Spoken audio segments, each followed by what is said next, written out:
নিজেরে পুরো mega star feel হইতাছি। Shakib Khan রে ফোন দিয়ে ক বরবাদ টুতে যেন আমারে রাখে। আরে হুজুর খবর কিছু রাখেন, বরবাদ টুতে আপনারা রাখবো, নিশ্চয় রাখবো। তো এই অ্যাক্টর হিসেবে না, খাবার টেবিলের খাবার হিসেবে। কি কও তুমি? হ্যাঁ, দেশে ঠান্ডা ভাইরাল হওয়ার পর থেকে দেশের পাবলিকরাও আমাকে ধরে ধরে খাওয়া শুরু করছে। অনেকে তো ঠান্ডা ভেবে বেচারা ঘুষাবেও ছাড় দিতেছে না, ঘুষাবো খাইতেছে। কও কি সৌদির কফিল কি বাংলাদেশে বললো নাকি? হুজুর এইমাত্র খবর পাইলাম সুলতান ডাইনে ঠান্ডা বিরিয়ানি চালু করছে। এতক্ষণে কাম হইছে, বংশ তো নির্বংশ হয়ে যাবে।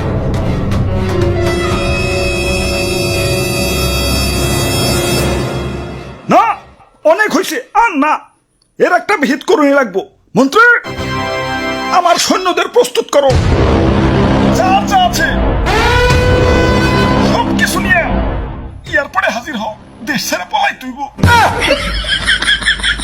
গুইসাপ তোমরাও চলো, যে দেশে ইন্টারনেট নাই